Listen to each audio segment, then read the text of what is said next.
I'm Kate Masters for the Frederick News Post, and this is Beyond the Ballot, a series of in-depth interviews with Frederick County's most recently elected officials. And I am here with Delegate Karen Young, you were recently reelected to your third term, right? Yes. As delegate for District 3A. And I do go by Karen Lewis Young. Karen Lewis Young. Did I not say that? My apologies. Okay. Not a problem. And you were telling me a little bit, so your district covers 85% is Frederick City, and then Correct. What is the rest?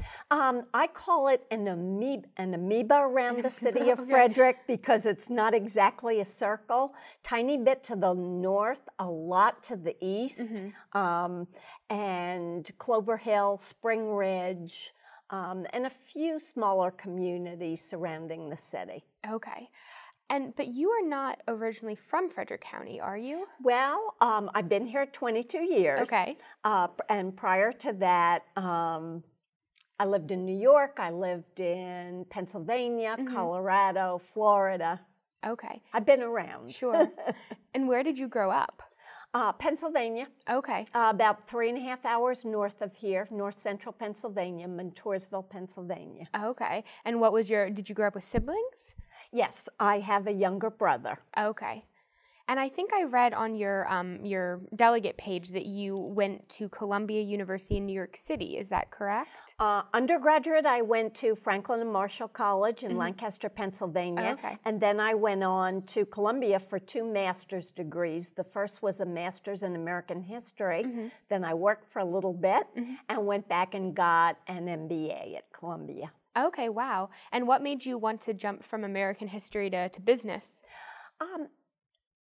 At the time, I didn't want to teach. Well, actually, I did want to teach. That was the problem. The program I was in at Columbia trained you to publish. And I didn't really want to spend the rest of my life on the 4th floor in the stacks, although in this day and age, you wouldn't have to do that anymore. I wanted to teach, and that was not the emphasis of the program. And I was on a trip from New York to Cambridge. I was doing research at the Kennedy Library. And at Cambridge, Massachusetts? Cambridge, Massachusetts. And somebody was talking to me on the plane about the incredible opportunities that were opening up in business, particularly for women. And so I thought about it, I researched it a little bit, and that's when I worked a year because I didn't want to get another degree that I wasn't necessarily going to get a job with. And so I worked for a year for Commerce Clearinghouse. They're publishers of topical law reports. And then I went to Columbia Business School. Okay. Did you like living in New York City? Oh, loved it. It was so exciting. You know, different experience every day. I loved the art, the culture, the pace, the excitement, the food. I really did enjoy it. And at that point in my life, when I was very young, when I was a student, it was very ideal. Okay. Where in the city did you live?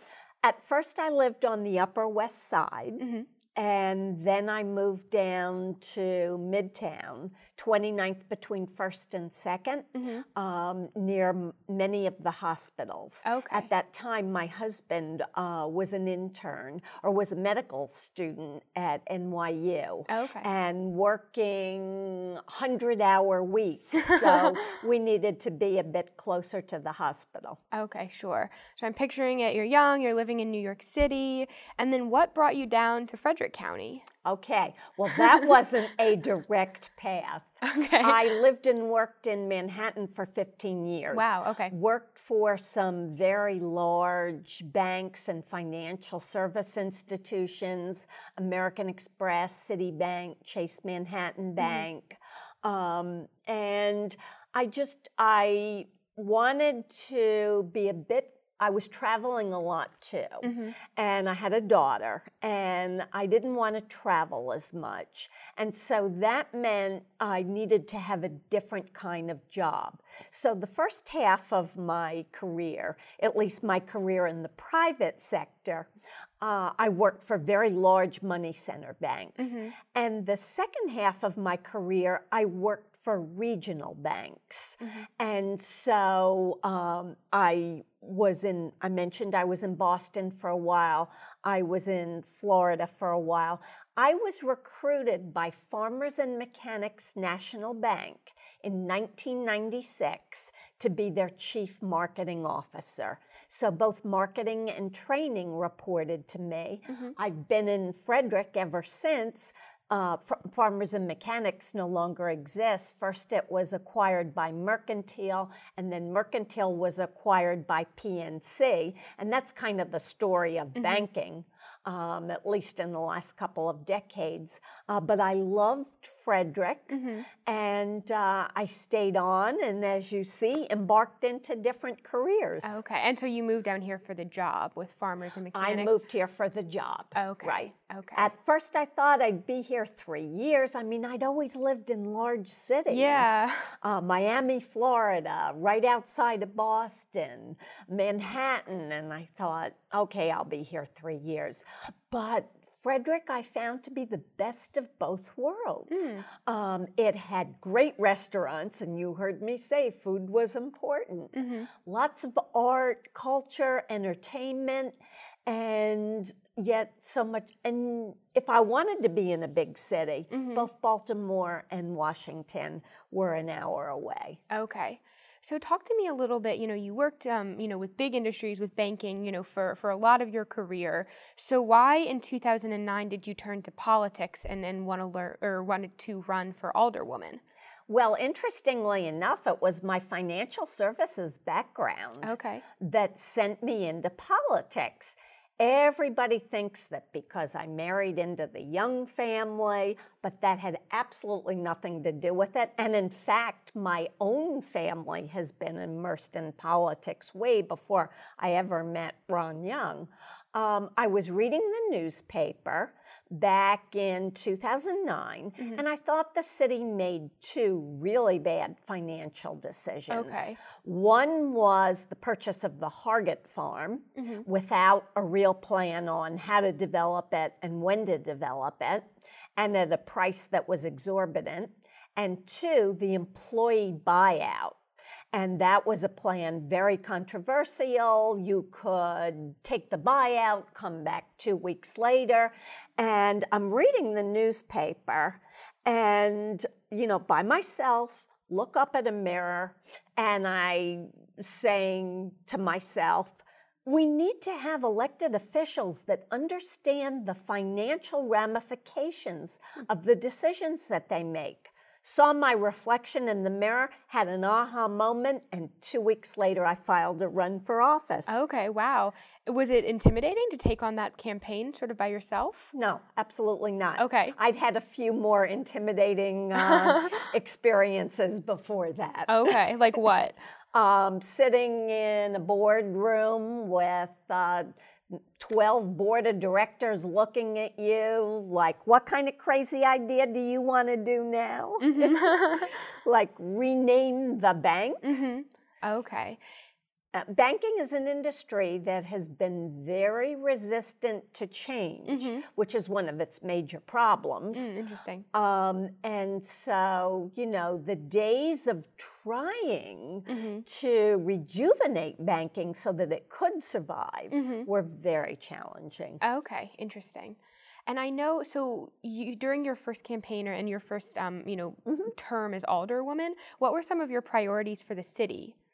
Well, my number one priority was making the city financially sustainable. When I entered office, the city had a $5 million deficit and no financial policies, or the policies we had were totally outdated. So my objectives and goals were to get the city financially secure.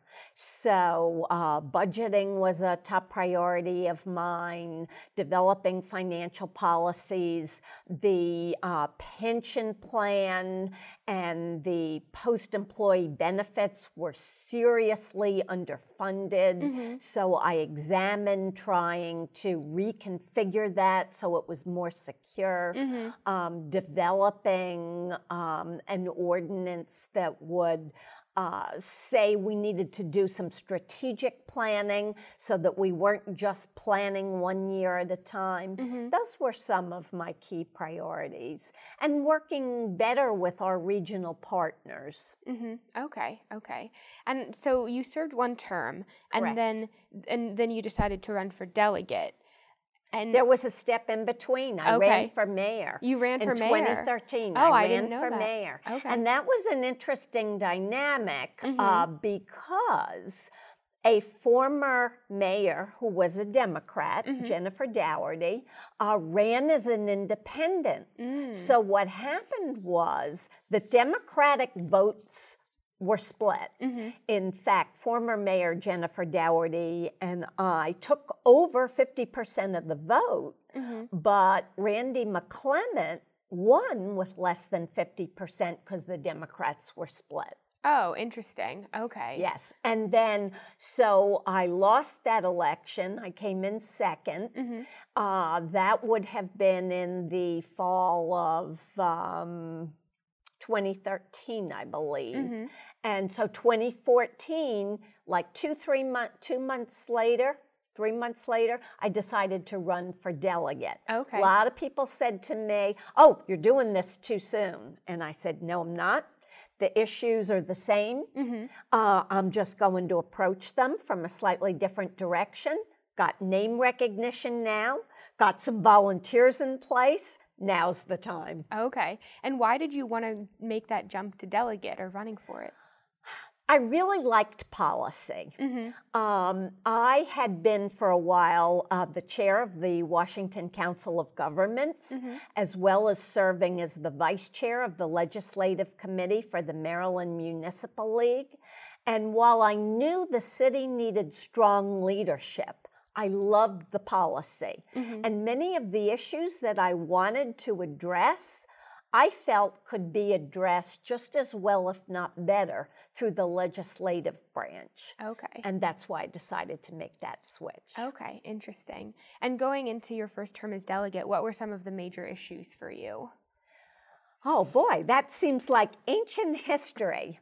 Certainly financial issues. Again, the state also had some problems with an underfunded pension plan and the OPEB, which is other employee benefits, and climate change was a big issue, still is today, healthcare, transportation planning.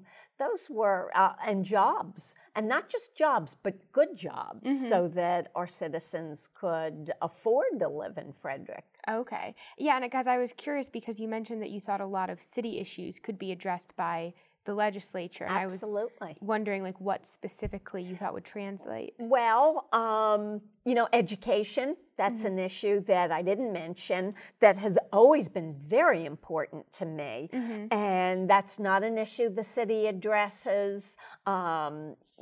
Environmental issues, you have to have partners on that. We all share the air, we all share the water. So unless your neighboring jurisdictions are partnering with you, you really can't make a significant impact. Healthcare was becoming more of an issue with the passage of the Affordable Care Act, and each state was implementing it slightly differently. That's not an issue that you really address at the city level. And to the extent that we have a sustainable state budget, then the state could better partner with the city and the county in terms of supplementing programs that neither could truly do on their own. Okay. And I think I read that in your first term, you pushed 15 bills. Is that right? Well, thank you. I probably pushed more bills than that. 10 of my bills where I served as the lead sponsor actually got passed into legislation. Okay, wow. And 10 is a lot, but is there any one accomplishment that really sticks out to you from your first term? Oh, it would be tough to pick 10, but I'll pick 2, and one's going to be a generic topic. my opioid legislation. I had 3 bills pass that were designed to combat the opioid epidemic. So that, I think, was a major achievement. And then the other one I would say is Right to Try, which, since I passed it at the state level, has become law at the federal level. Right. And that says is if a physician has diagnosed you as having a terminal disease and there is an investigational drug that is past stage 1 of the process by the FDA to approve drugs, then you may try that drug. So I think that was a big accomplishment, because for most people, if you've been diagnosed as having a terminal illness, you want to try anything possible. Right. And what were the specific opioid-related measures that you passed? Okay. The first one said that insurance companies must cover 2 generic and 2 brand abuse deterrent formulas, meaning you can't break it down into a powder and misuse it. Okay. So that was number 1. Number 2 gave parents the right to admit their child to a program even if the child under 18 was saying, I don't have a problem. Prior to that, in our state, a parent could not require a child to be admitted to a therapy program, at least an outpatient intense program. And the third bill, which just passed last year, said that if you are being prescribed an opioid, the prescriber must have a conversation with you to tell you 3 things. 1, potential harmful effects, potential side effects, and 3, are there any other alternatives? Like, could you try extra strength Tylenol first? Too many people have been prescribed opioids without any conversation about alternatives or potential side effects. Okay. That was a tough one. It passed in the House, but in the Senate, it didn't pass until 20 minutes to 12 on sine die. Wow, okay. Who would think such a simple bill would be so controversial? And do you know why it was controversial? I sure do. Those people that were prescribing it claimed they were already having the conversation, yet I found research at the national level that said that at least 50% of the time that conversation was not occurring. And I knew from my own personal experience when someone tried to prescribe me a week's worth of opioids for pain, that conversation did not happen. Okay, interesting. And we talked a little bit about the successes of your first term, but looking back, are there any major failures or bills that didn't pass that you were really hoping would go through? There are a couple, and, I wouldn't say failures, lessons learned as a first-term legislator. You've got a lot to learn about the process, and sometimes the process is just as important as the policy. You need to talk to those that are going to oppose your bill right up front. You need to work with leadership on a controversial bill. There are a couple of bills that I am bringing back from the first term, the salary history bill, a patient bill of rights, and the BSL level 3 bill, which is really a local bill. 2 of those 3 bills have passed in the House, but not the Senate. Okay. And that's really tough because as a delegate, you don't want to overstep your Senate partner who's representing that bill. But yet, if you know what's been successful in the House, you need to share that. And so I think I have some ideas about how to not overstep my bounds, but yet to share those experiences with those 2 bills. And the Patient Bill of Rights, I think now that that's come before the legislative legislative body twice, I think there is a greater appetite to do something. But sometimes when you water a bill down so much that it's ineffective, the choice is, do I do nothing or do I participate in incrementalism? Okay, interesting. And I'm going to ask you about some of your legislative priorities a little later on, but why don't just now that we're on the topic, you sort of explain those 3 bills that you plan to reintroduce? Sure. Salary history bill is an extension of equal pay. And I say it's an extension because there have been workarounds to equal pay. So, for example, you come in and interview for a job with me, and I ask you on your application, what are the last 3 jobs you had and what were you paid? And let's say you took some time off and you were raising your children and you did some babysitting in your home, or a young student washed cars or did some dishwashing, but you completed your degree. What you did in the past should have absolutely no bearing on the job you're applying for now.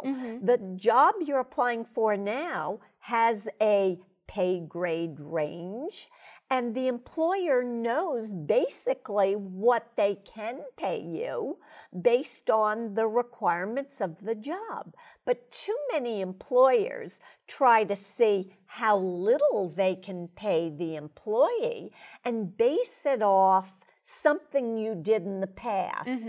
And that disproportionately discriminates against women and minorities. So that bill has passed twice in the House. The Senate, they didn't put it up for a vote. I don't think they felt they had the votes in the committee.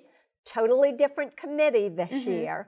So we're hoping that that bill will move.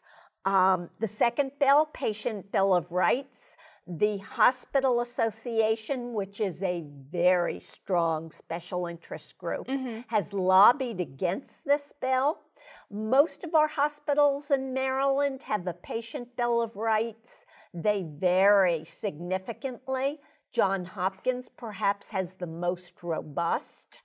And there are other hospitals that have little or nothing. Do you know Frederick Memorial Hospital? They do have one. Okay. But what I am told is that a patient doesn't consistently get that when they're admitted. And my bill says that every patient, once they're admitted to a hospital, must be shared that Patient Bill of Rights so that you have certain expectations. For example, no procedure or test will be done on you without your permission.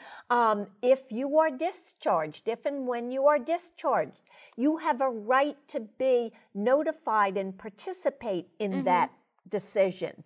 If you want a representative to be available with you, you have that right. And, you know, certain fundamental expectations that are not being consistently communicated or delivered. Okay. And because the Hospital Association has fought that, they claim it exists already. Well, what exists in law is from 1973. It's a bit outdated and it is not consistent. So we'll see if now we have the political will to say, okay, let's compromise. We need something between 1973 and Johns Hopkins Patient Bill of Rights. The third bill, and I said that's somewhat local. Okay. You may be aware that there is a committee in Frederick County called the Containment Community Laboratory Advisory Committee. Yes. And it had its roots in the fact that our containment laboratories were not perceived as communicating effectively with the community. So a citizen group was formulated roughly 2010-11. I was an alderman at the time and involved in the formation of that committee. And they would take responsibility for communicating between the labs and the citizens. And one of the findings that came was that citizen confidence started to grow in the government labs, but not the private labs. And where you have government labs, 3 counties, Frederick, Montgomery, and Hartford, you usually have private labs. Okay. So private labs that are designated BSL level 3, and 3 stands for a number of how high the containment and the toxic chemicals are. Yeah, what they're dealing with. They do not have the oversight, inspection, regulation of the public labs. So what this advisory committee requested is, we understand that citizens, for our protection, for their protection, can't know who they are and where they are. But we want emergency management, first responders to know who they are and where they are. We need to know, are they located right next to a school, right next to a water supply? And our emergency responders need to know so that if they respond to an emergency, they know this is a BSL level 3 lab. You need, for your own protection, to respond in a very different way.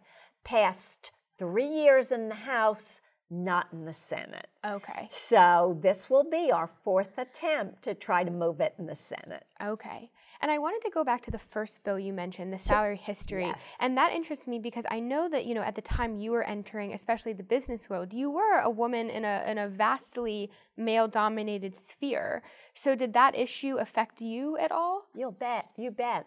Not only did I start at $3,000 left in a major money center bank than most of my male colleagues, but I then suffered from what's called salary compression because I moved up, as I moved up, and I did move up very quickly. I went from a management trainee to assistant vice president in 3 years. So I became further and further behind my colleagues. So by the time I was a district manager, I was more like $10,000 behind my male colleagues because my salary wasn't adjusted to the job. It was adjusted to incremental cost of living and performance increases. Okay. So yes, I did. And it made me very cognizant of the kinds of things that happen. Okay. And I wanted to ask too, because you mentioned, you know, finding a way to work with the Senate, you know, to sort of progress these bills there. And for you, what form does it take? Because Senator Young is your counterpart, right? Correct. So how do you guys work together? Well, that's an interesting subject. There have been a lot of people that say, don't cross-file too many bills with Senator Young. It doesn't look good. And I say, well, why doesn't it look good? And they say, well, it could hurt you. People might think that most of your bills are just cross-file bills of his. And I have said, no, actually, most of his, when we cross-file, he's cross-filing my bills. So you're telling him. Yeah, there's a fine line between honeydew and you're my senator. Would you please cross-file this bill? And that's how I look at it. That if you're looking for a cross-file for your bill, why wouldn't you go to your own district senator first? And quite frankly, I probably avoid that more than most delegates who aren't worried about the perception issue. Okay. So I do seek out senators who sit on the committee where it's likely to be heard, or senators who have a special interest in that topic, so that I don't have to worry about perception. Okay, interesting. And I want to ask about more legislative priorities Sure. as well. But before I do that, I have a couple of tougher questions for you. And one is just, I know that during your campaign, a former staffer did file an ethics complaint against you, and she alleged that you had asked staffers to work on your campaign, and you had created a toxic work environment. And I was wondering if A, you wanted to address those, or B, if you knew why that was filed. Oh, wow, that's about an hour-long topic. First of all, it's very suspicious, the timing of it. It happened 3 weeks before the general election. I'm not sure who filed an ethics complaint because there was a newspaper article. I later found out a lot of the information was inaccurate. So some of this I can speak about and parts I can't yet. But once this is put to bed, I hope you will ask me back because then I can speak fully to it. So I was telling you that the timing was highly suspicious. And what do you mean by that, just so we're clear? She resigned in March over an argument about hours. Okay. She wanted to work in Frederick 1 day a week. That was fine. And then she wanted to leave Annapolis 2 days early. One day 2:30, another day at 3:30. I said that's fine until crossover when we get really busy. And then, you know, I need you here at least until 5 o'clock because committee goes until sometimes 8 o'clock at night. And in fact, this precipitated my going back through all my written correspondence with her, and I found an email where she said, I understand that. So she resigned because of hours. She gave me a chart of the hours she wanted to work. I said, we're going to have to work on this. This isn't going to work. And without even speaking to me, she resigned. Never said anything to me about the issues that I read in the newspaper or on an on-site blog. So I understand she was asked that question by the Frederick News Post. Why didn't you come forward sooner? You resigned in March, but this issue's not coming forward until late October, October 23rd to be precise. And she said, oh, I needed to get a job first and I didn't want it to hurt me. I found out she secured employment in June. So if that was the reason, why didn't she bring it forward then in late June? She waited until October 23rd. Now, and so you think that by waiting, she was intentionally trying to harm your campaign or your chances of re-election? There is no doubt in my mind, and I am slowly proving it. I am taking as much time as Mr. Mueller and making a buttoned-up case that there was a conspiracy involved. And I will tell you the single most telling fact that a conspiracy was involved. A week later, a postcard came out, and it was in roughly 15,000 mailboxes of the screenshot of the online posting that precipitated your story, meaning the Frederick News Post. And was that a Facebook post? It was a Facebook page post on October 23rd at 9:16 at night. By 10 o'clock the next morning, the story didn't have much legs. Maybe 4 likes, 2 shares, not much legs. Went viral the next day, mainly through Republican Facebook pages and blogs.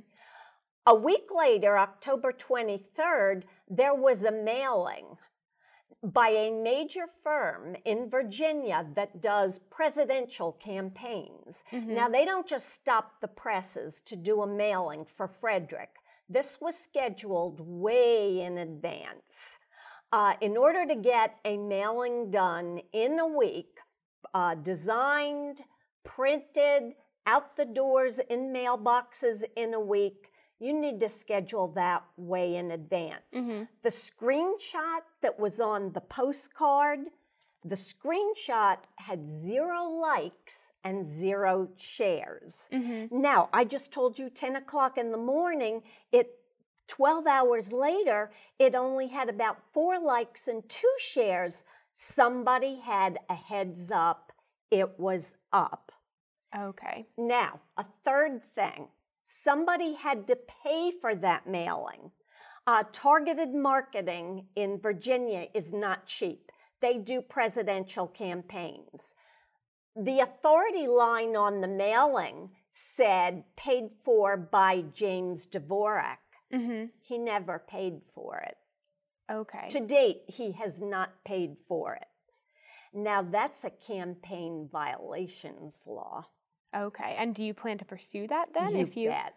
You bet. Okay. And what about the credibility of the allegations? Did you ask staffers to work on the campaign? And in fact, the 2 people that appeared in your article volunteered, and the one I said, well, look, he said he was going to work on my campaign website, but he would need to enlist the services of a friend. And I said, well, then I'll pay you. And he said, well, give us a gift certificate for a restaurant or pay us.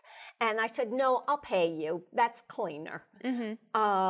And I did. And how much did you pay him? $365. And in fact, about 6 former and current staffers have all written letters to both the ethics department and HR and said, I work for Karen Lewis Young, never happened while I worked for her. And 2 of them that worked for me during the allegations and sat 4 feet away from the accuser said, I overheard every conversation that occurred. That never happened. Quite to the contrary. Any of us that worked on the campaign volunteered, and Delegate Young said to us, I have 3 rules for employees that volunteer to work on my campaign. 1, not on state time. 2, not on state equipment.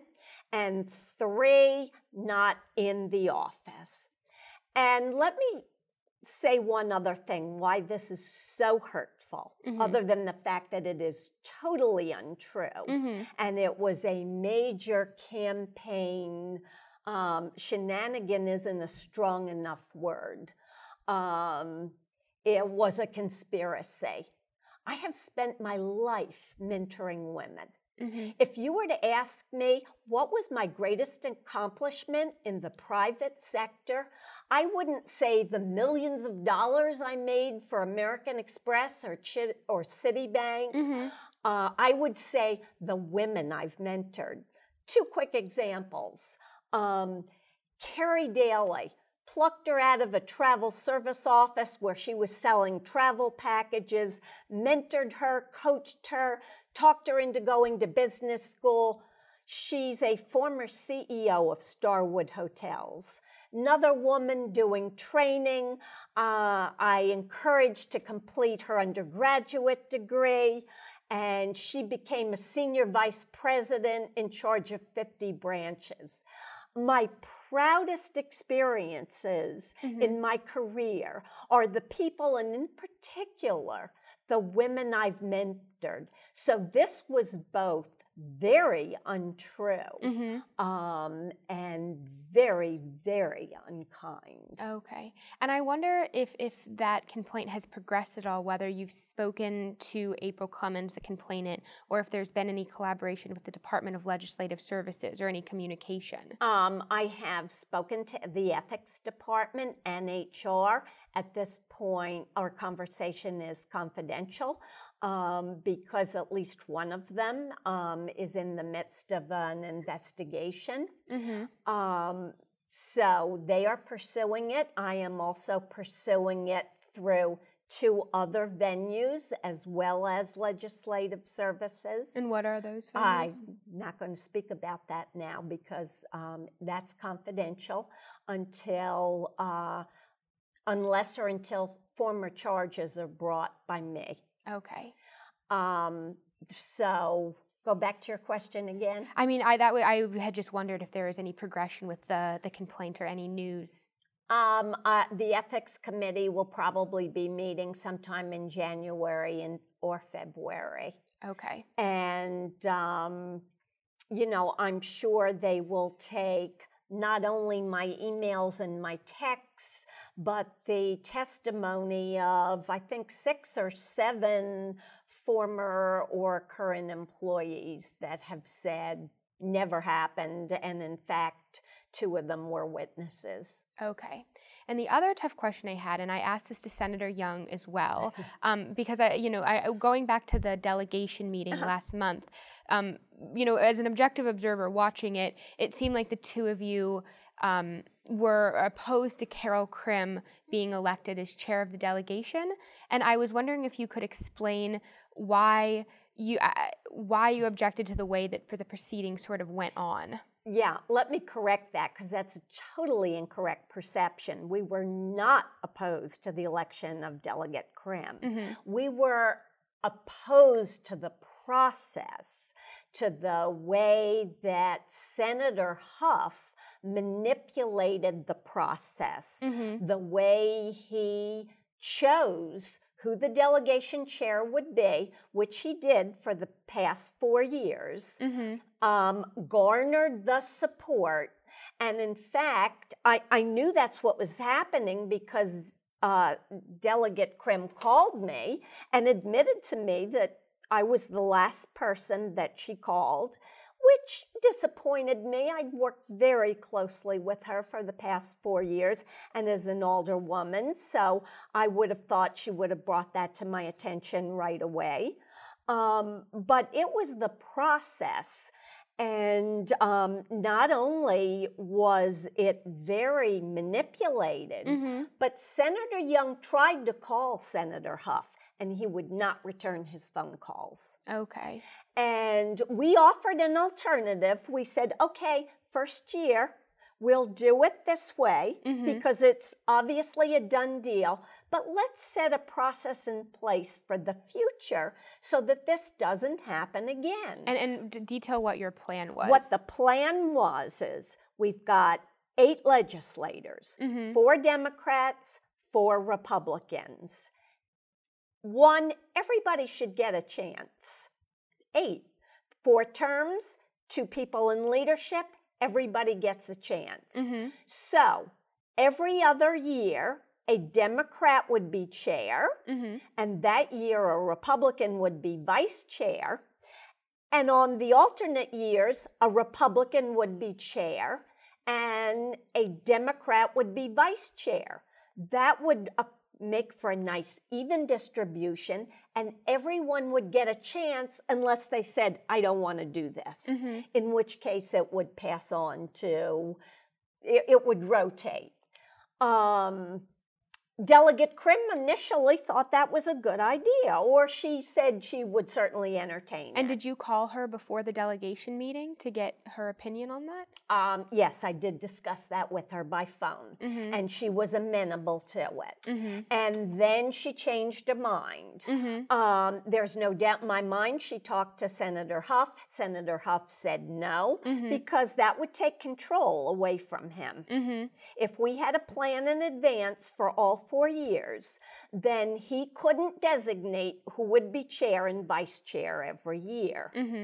And so my guess is that he said no, and hey, she wasn't going to fight him. He was going to make her delegation chair, so she didn't vote for it. Now, I knew that Delegate Kerr liked the plan, and he voted for the plan. Right before the meeting, Senator Huff handed the plan out to the remaining delegates who hadn't seen it yet. And initially, they glanced at it and said, okay, this makes sense. We watched as Senator Huff took them aside and said, no, don't support it. I mean, I guess, to play devil's advocate, Delegate Celebrity also kind of pointed out, though, that caucusing happens all the time. It's not unusual for delegation members to call each other, agree to put forward a chair or an objective before introducing it on the floor. So I guess I was just wondering, if it was just a suggestion that Carol Krim be chair and it's a bipartisan, sort of support, why object to it? But I said we were willing to support that year one, even though it had been caucused, it had been done behind the scenes. We were willing to support it if everyone would agree for this plan for year 2, 3, and 4. And we wouldn't be deciding in advance who it would be 2, 3, and 4. We would just be putting a process in place that would assure fairness and opportunity for everybody. Okay. And did you want to be delegation chair? Not this year. Okay. I've got some really tough legislation. My chair and my vice chair have given me 3 pieces of legislation that they said were actually theirs, but they couldn't take on anymore. And when your chair and vice chair are telling you you're the person they want to represent their legislation, I've got some tougher responsibilities to haul, so not this year. Okay. And I know that this is the first year in a while that the delegation has been evenly split between Democrats and Republicans. And how do you think that will affect your legislative priorities in Annapolis? Oh, I don't think that affects my priorities at all. Okay. And quite frankly, another reason that if I were to want to be chair, it wouldn't be this year. There isn't that much to do this year. There's bond bills and there's liquor bills. Liquor bills are not my area of expertise. And because we have changed to a charter form of government, in the past, the delegation had a very heavy workload because we were doing a lot of legislation for the county. And this year, County Executive Gardner has stated, I don't have any legislation for the delegation.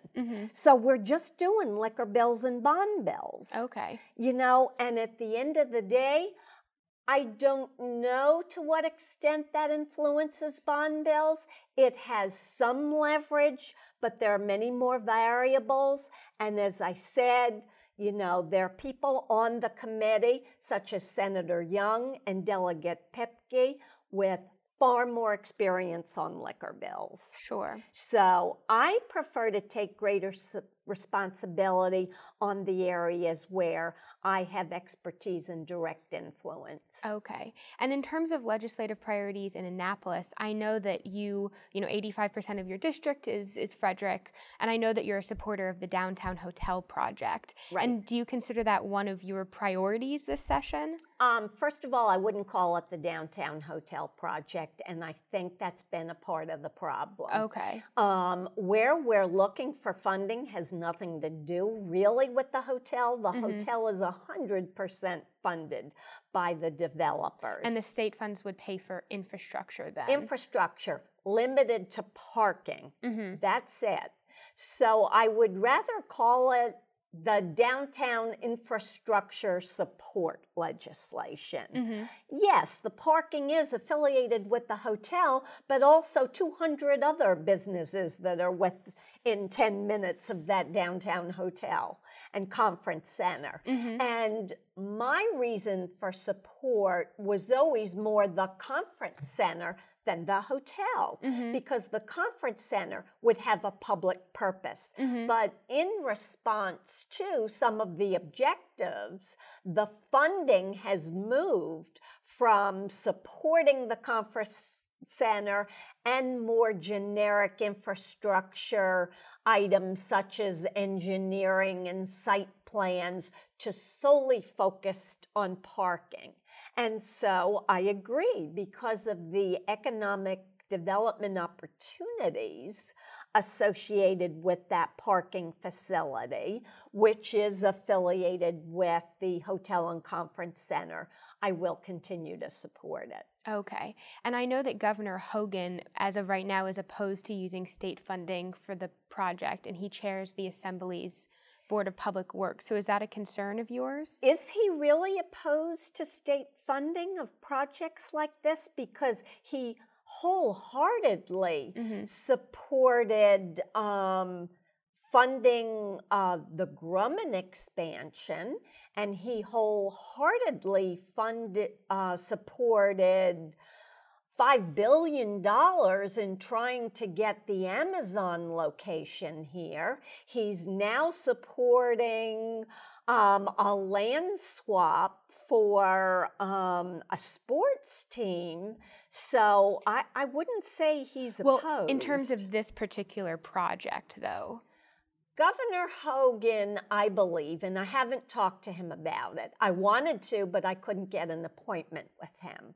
Governor Hogan was opposed because the delegation vote was opposed to it. And I believe he didn't want to oppose it because of the delegation's position. Okay, or he didn't want to oppose it, or he didn't want to support it? He didn't want to support it. Okay. Thank you. He didn't want to support it. Okay. And I also, so that's a priority of yours. And then I also...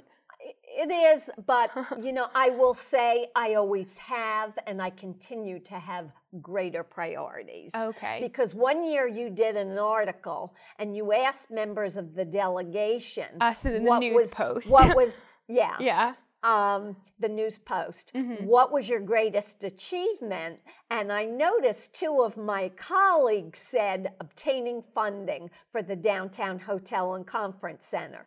That was not my answer. Okay. Well, I do know that health has been a large priority of yours, and that was interesting to me. Always will be. And how did you get interested in that sort of realm, especially coming, you know, from your strong business background? A number of ways. First of all, as a member of Frederick's Rotary, the Afternoon Club, the Rotary Club of Frederick, I was the lead person, the project manager for a partnership with Frederick Memorial Hospital, actually, Monocacy Health Systems, to do the dental clinic, to try to give people an alternative to waiting or an emergency room who didn't have adequate insurance or funding resources, access to a dental center. So I had worked on that project for a while, as well as a number of other health-related projects. So I volunteered for around 18 community organizations since I've lived in Frederick, which is why when I ran as an alderman, I wasn't an unknown commodity. Yes, people knew the Youngs, but people also knew me from being a volunteer. And many of my volunteer efforts coincided with fairly strong health issues. And so I have always had a strong interest in health. And one time when I was talking to the speaker, and, you know, I just kind of assumed that I would be placed on a financial committee because I spent almost 3 decades in financial services. And we had a conversation, and he said, but I need people with financial experience on health committees. On our health committees, it is the fastest growing expense in the state budget. And we need people who can ask the tough financial questions and understand the financial ramifications of the policy decisions we make. So I was placed on a health committee for 2 reasons. One, a strong interest in health committees and some experience to give me background. And 2, to be the person that would ask the numbers questions. Okay. And one thing that was really interesting to me is I think I saw that you think that LGBTQ healthcare protection could come up in the 2019 session. And I think you told one of our reporters that you've done a little bit of preliminary research on it. And I was wondering, I mean, you know, that's something that hasn't gotten a lot of traction even nationally yet. So I was wondering if you could go into that issue. Yeah, I don't know if there will be legislation this session. Okay. Because I don't have a model piece worked out yet. Okay. I had mentioned to you my first term was a real learning experience. Right. I don't like to take bills at the 11th hour. I don't like to take bills unless I know there's going to be some strong advocacy and support behind it. And at this point, I don't have model legislation, and the particular advocates that are behind this bill just have not come forward with the kind of information I need to make a good case. Nevertheless, it's an issue, particularly in Frederick County, where people from that community have told me they're discriminated against. Okay. There are some doctors that won't treat them, or are uncomfortable treating them, or certain ailments that they refer to specialists where in other counties. And so we do have a coverage issue in Frederick.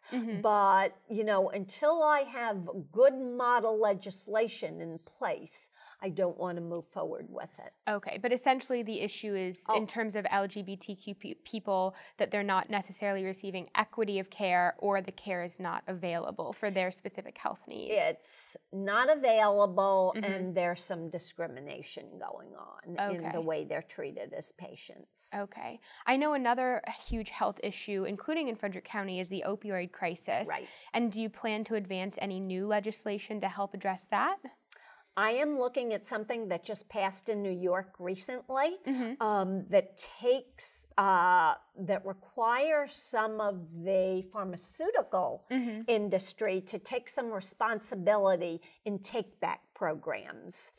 Of the individuals that are known to abuse opioids, 85% of them started out on prescription drugs. So we know too many people are being prescribed, given too many prescriptions, and many of, God bless you, many of those prescriptions go sitting unused in medicine cabinets. And family members, guests, get a hold of them, and you know the rest of the story. So we need to approach this in a multifaceted way. First of all, we need to be much more careful about who gets prescriptions for what, with better instructions on how to deal with side effects. And we've shortened the period of time so that you shouldn't have a lot of excess beyond what you need.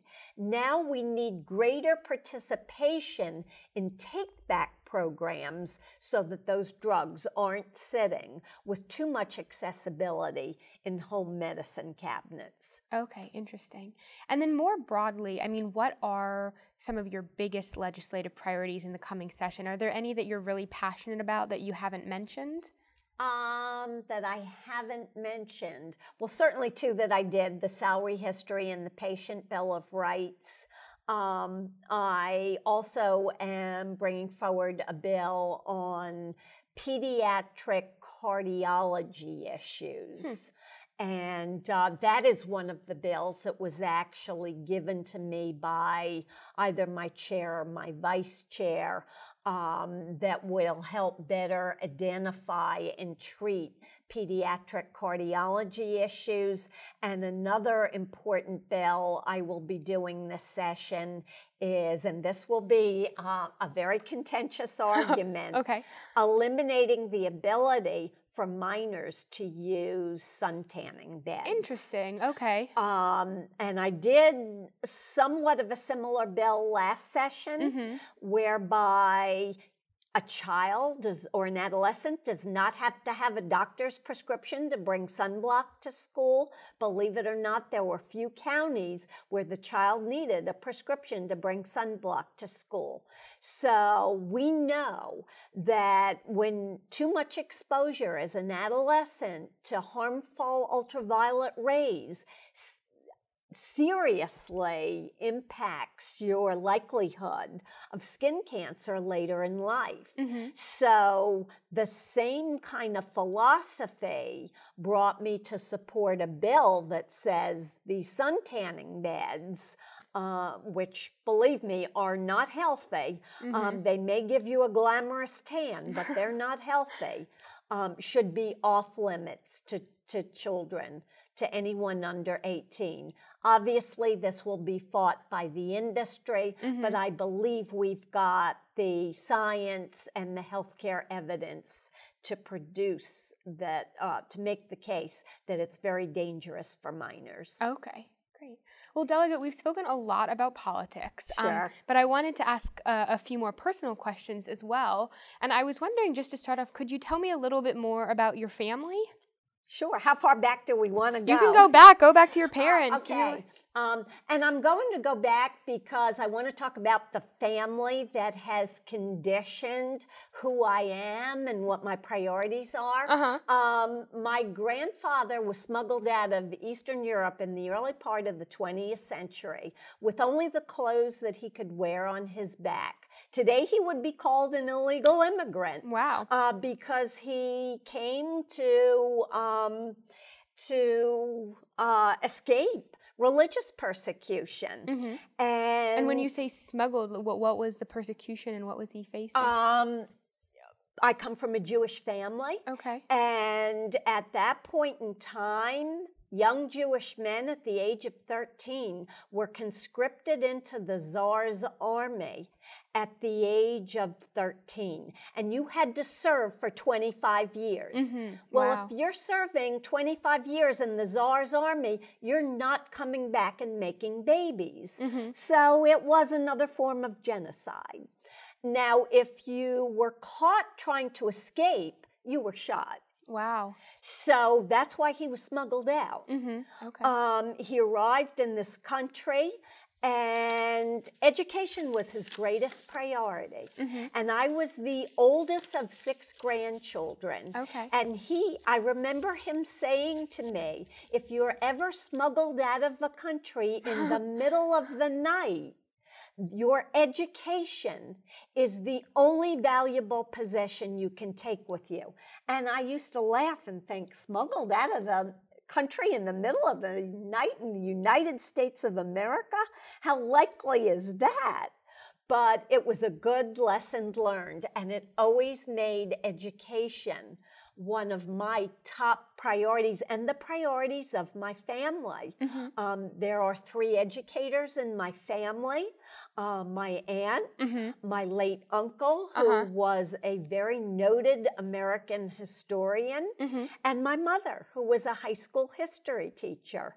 And they drilled into me not only the importance of education, but selecting curriculum and selecting schools.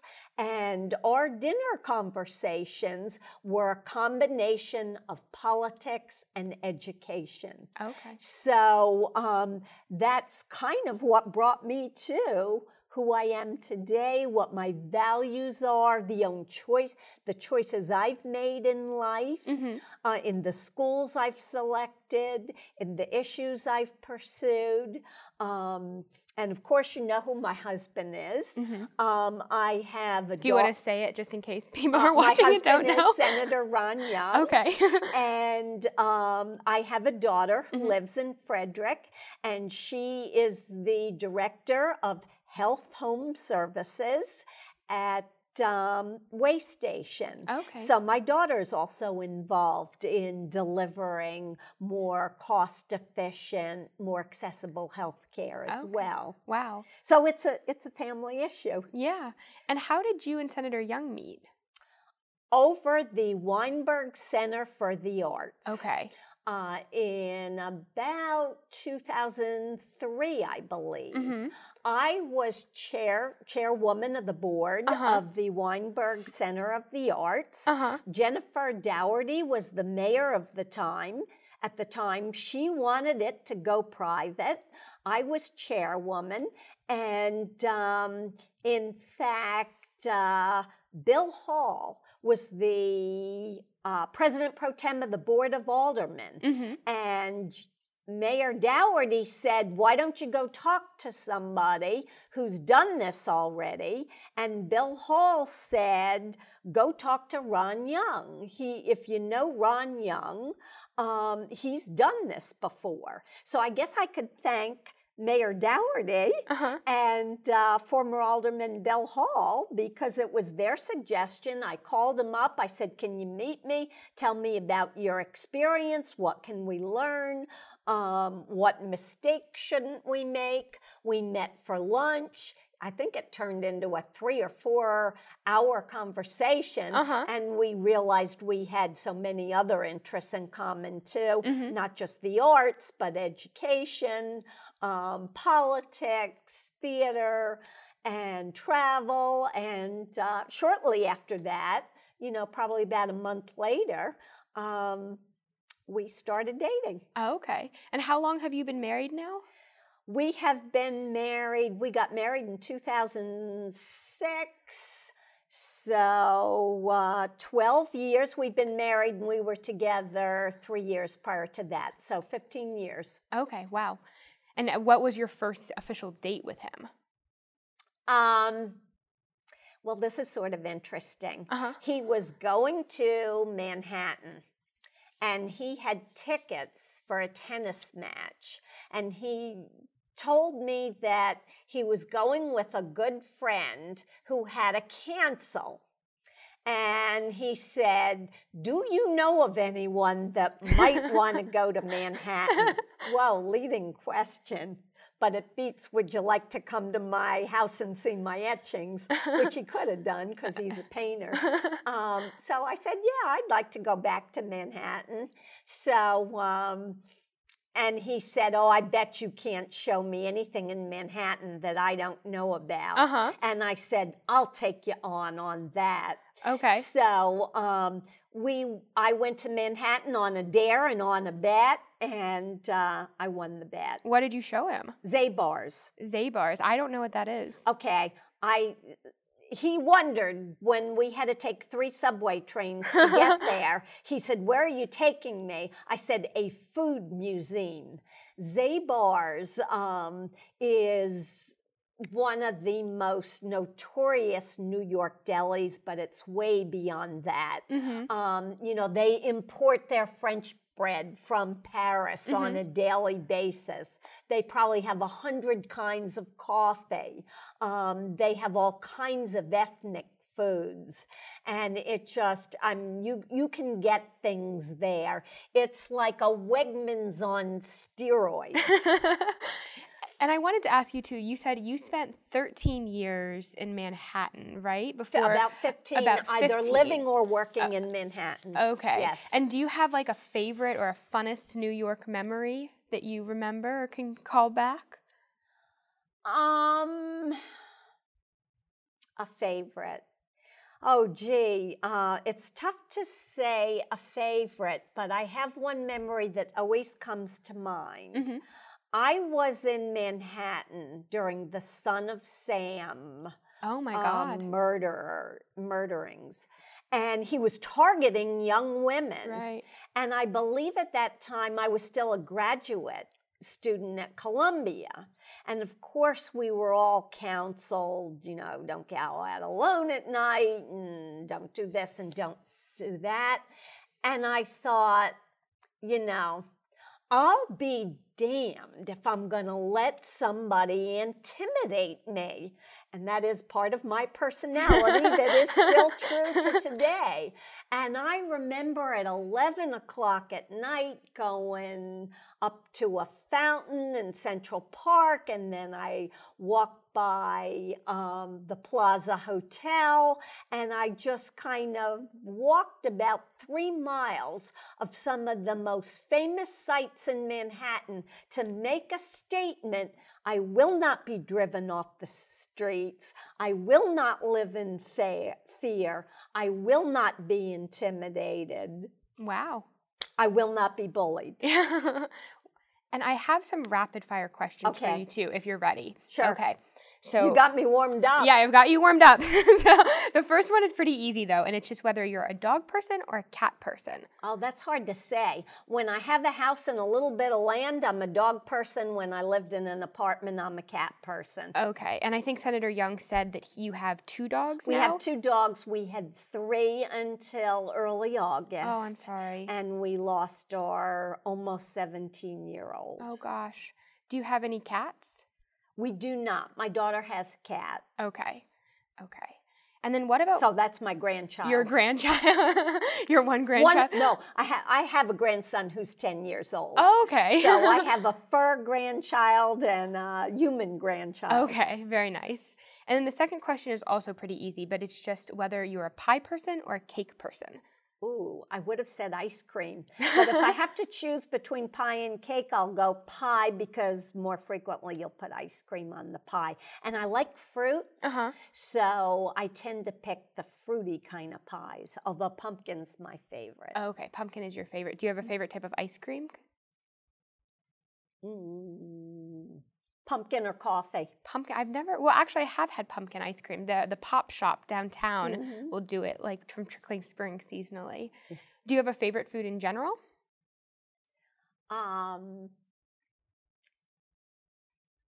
Sushi grade tuna. Sushi grade tuna. Okay, wow.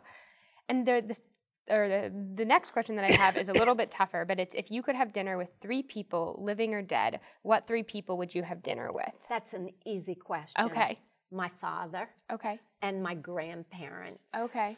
There are so many questions that I would like to ask them today that I never thought to ask them while they were alive.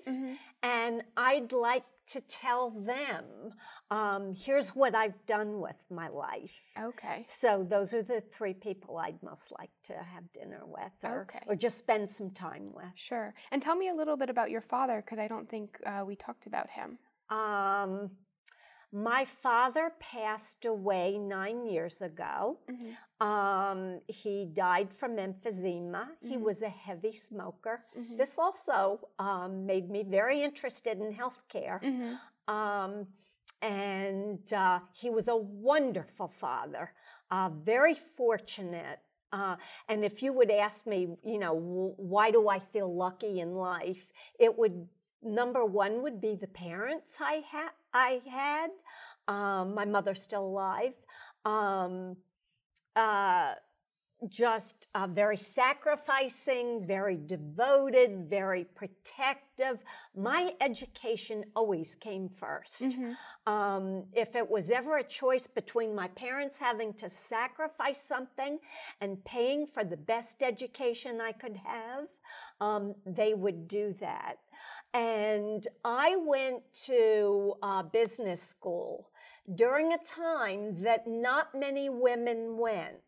And a couple of women in my class, my business school class, told me that their parents said, we'll help you with your college, but after that, you're on your own. My parents never said that to me.